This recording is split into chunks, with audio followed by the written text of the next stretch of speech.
जय श्री बृहस्पति देव, जय श्री राधे कृष्ण। आप सभी का हमारे YouTube चैनल पे बहुत बहुत स्वागत है। आइए सुनते हैं गुरुवार व्रत की कथा। जो भी भक्त सच्ची श्रद्धा के साथ, नियम और निष्ठा के साथ गुरुवार के दिन गुरुवार का व्रत रखते हैं, इस दिन भगवान बृहस्पति देव का पूजन करते हैं, कथा श्रवण करते हैं, भगवान बृहस्पति देव जी की आरती करते हैं। इससे भगवान बृहस्पति देव अपने भक्तों के ऊपर प्रसन्न हो करके अपना कृपा प्रदान करते हैं, सभी प्रकार के दुख और कष्टों को दूर करते हैं तथा सुख और समृद्धि का आशीर्वाद प्रदान करते हैं। गुरुवार के दिन इस दिन चाहिए कि केले के वृक्ष के नीचे बैठ करके भगवान बृहस्पति देव का पूजन करना चाहिए। गुरुवार के दिन भगवान बृहस्पति देव का वास जो कि केले के वृक्ष में माना गया है। गुरुवार के दिन चाहिए कि इस दिन सुबह उठ करके नित्य क्रियाओं से निवृत्त हो करके स्नान करके शुद्ध वस्त्र धारण करके केले के वृक्ष के चारों तरफ अच्छे से साफ सफाई करके वहाँ पे एक आसन लगा करके भगवान बृहस्पति देव का केले के वृक्ष में पूजन करना चाहिए।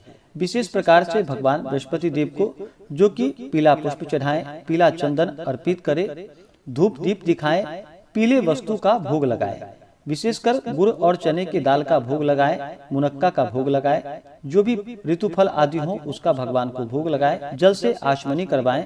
उसके बाद बृहस्पति देव का कथा श्रवण करनी चाहिए, गुरुवार व्रत का कथा श्रवण करनी चाहिए।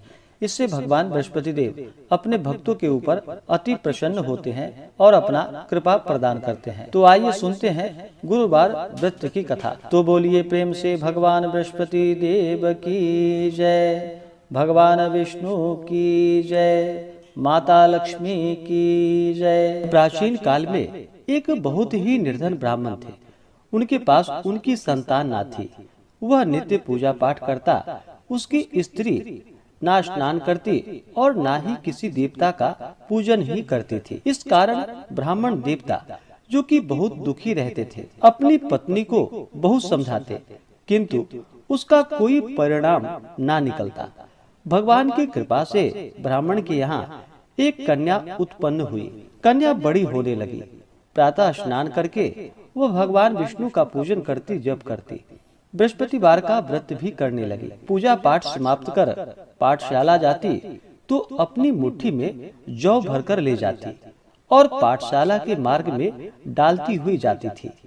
लौटते समय वही जौ जो कि स्वर्ण के हो जाते थे और फिर उसको बीन कर अपने घर ले आती थी। एक दिन वह बालिका सूप में उन सोने के जौ को फटक कर साफ कर रही थी कि तभी उसकी माँ ने देख लिया और कहा कि हे बेटी, सोने के जौ को फटकने के लिए सोने का सूप भी तो चाहिए। दूसरा दिन गुरुवार का दिन था। कन्या ने व्रत रखा और भगवान बृहस्पति देव से सोने का सूप देने की उनसे प्रार्थना करने लगी और कहा कि हे प्रभु, यदि सच्चे मन से मैंने आपकी पूजा की हो तो मुझे सोने का सूप दे दो। बृहस्पति देव ने उसकी प्रार्थना को स्वीकार कर ली। रोजाना की तरह वह कन्या जौ फैलाती हुई पाठशाला चली गई। पाठशाला से लौटकर जब वह जौ बीन रही थी तो बृहस्पति देव जी की कृपा से उसे सोने का सूप मिला। उसे वह अपने घर ले आई और उससे जौ को फटककर साफ करने लगी, परंतु उसकी माँ का फिर से वही उसका रंग और ढंग रहा। एक दिन की बात है, कन्या सोने के सूप में जब जौ को साफ कर रही थी, उस समय उस नगर का राजकुमार वहां से निकल रहा था। कन्या के रूप और कार्य को देखकर वह उस पर मोहित हो गया। राजमहल आकर वह भोजन तथा जल का त्याग करके उदास होकर लेट गया। राजा को जब राजकुमार द्वारा अन्न और जल त्यागने का समाचार प्राप्त हुआ तो अपने मंत्रियों के साथ वह अपने पुत्र के पास गया और पूछा कि हे बेटा, तुम्हें किसी बात का कोई कष्ट है क्या? किसी ने तुम्हारा अपमान किया है अथवा कोई और कारण है? मुझे बतलाओ, वही कार्य मैं करूंगा जिससे तुम्हें प्रसन्नता की प्राप्ति हो सके। अपने पिता की बातें सुनकर राजकुमार बोला कि हे पिताजी, मुझे किसी बात का कोई दुख नहीं, कोई कष्ट नहीं। किसी ने मेरा अपमान भी नहीं किया है, परंतु मैं उस लड़की के साथ विवाह करना चाहता हूँ जो सोने के सूप में जौ को साफ कर रही थी। राजकुमार ने राजा को उस लड़की के घर का पता भी बतला दिया। मंत्री राजा के कहने पर उस लड़की के घर गया। मंत्री ने ब्राह्मण के समक्ष राजा की ओर से निवेदन किया। कुछ ही दिनों के बाद ब्राह्मण की कन्या का विवाह राजकुमार के साथ संपन्न हो गया। कन्या के घर से जाते ही ब्राह्मण के घर में पहले की भांति गरीबी का निवास हो गया। एक दिन दुखी होकर ब्राह्मण अपनी पुत्री से मिलने गए। बेटी ने पिता की अवस्था को देखा और अपनी माँ का हाल पूछा।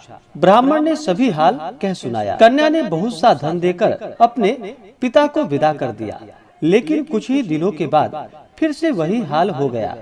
ब्राह्मण फिर अपनी कन्या के यहाँ गया और सभी हाल कहा तो पुत्री बोली कि हे पिताजी, आप माताजी को यहाँ लिवा लाओ। मैं उन्हें यह व्रत की विधि बतला दूंगी जिससे कि गरीबी दूर हो जाती है। ब्राह्मण देवता अपनी स्त्री को साथ लेकर के अपनी पुत्री के पास राजमहल पहुँचे तो पुत्री अपनी माँ को समझाने लगी कि हे माँ, तुम प्रातः काल स्नान आदि करके विष्णु भगवान का पूजन करो और बृहस्पतिवार का व्रत करो तो सब दरिद्रताएं दूर हो जाएंगी। परंतु उसकी माँ ने उसकी एक भी बात नहीं मानी। वह प्रातः काल उठकर अपनी पुत्री के बच्चों का जूठन को खा लेती थी। एक दिन उसकी पुत्री को बहुत गुस्सा आया। उसने अपनी माँ को एक कोठरी में बंद कर दिया और प्रातः उसे स्नान आदि करा करके उससे पूजा पाठ करवाया तो उसकी माँ की बुद्धि ठीक हो गई। इसके बाद वह नियम से पूजा पाठ करने लगी और प्रत्येक बृहस्पतिवार को व्रत भी करने लगी। और फिर इस व्रत के प्रभाव से मृत्यु के बाद वह स्वर्ग को गई। वह ब्राह्मण भी सुख पूर्वक इस लोक का सुख भोग कर अंत में स्वर्ग को प्राप्त हुआ। तो बोलिए प्रेम से भगवान बृहस्पति देव की जय, माता लक्ष्मी की जय, भगवान विष्णु की जय। इसी प्रकार से जो भी भक्त सच्ची श्रद्धा के साथ नियम और निष्ठा के साथ गुरुवार का व्रत करते हैं, भगवान बृहस्पति देव का पूजन करते हैं, कथा श्रवण करते हैं, भगवान की आरती करते हैं, इससे भगवान बृहस्पति देव अपने भक्तों के सभी प्रकार के दुख और कष्टों को दूर कर देते हैं तथा सुख और समृद्धि का आशीर्वाद प्रदान करते हैं। तो बोलिए प्रेम से भगवान बृहस्पति देव की जय, भगवान विष्णु की जय, माता लक्ष्मी की जय। इसी प्रकार से जो भी भक्त सच्ची श्रद्धा के साथ नियम और निष्ठा के साथ गुरुवार का व्रत करते हैं, इस दिन भगवान बृहस्पति देव का पूजन करते हैं, कथा श्रवण करते हैं, भगवान की आरती करते हैं, इससे भगवान बृहस्पति देव अति प्रसन्न होते हैं। गुरुवार के दिन जो भी व्रत को धारण करते हैं उन्हें कुछ बातों का ध्यान रखना चाहिए। गुरुवार के दिन जो कि बाल, दाढ़ी, नाखून आदि नहीं काटनी चाहिए। इस दिन धर्म का आचरण करते हुए रहना चाहिए। शुद्ध और सात्विकता का पालन करना चाहिए। तामसिक वस्तुओं का प्रयोग बिल्कुल भी नहीं करना चाहिए। नशीले पदार्थों का सेवन नहीं करना चाहिए। इस दिन साबुन, सर्फ आदि का भी प्रयोग नहीं करना चाहिए और पूर्ण श्रद्धा भक्ति भाव के साथ भगवान का पूजन करना चाहिए। इससे भगवान बृहस्पति देव अति प्रसन्न होते हैं। तो आशा करता हूँ कि यह जानकारी आपको अच्छा लगा हो।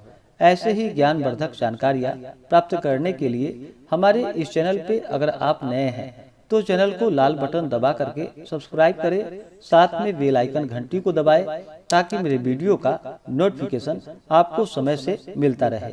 वीडियो को लाइक करें, शेयर करें। सुखी रहें और स्वस्थ रहें। जय श्री राधे कृष्ण। धन्यवाद।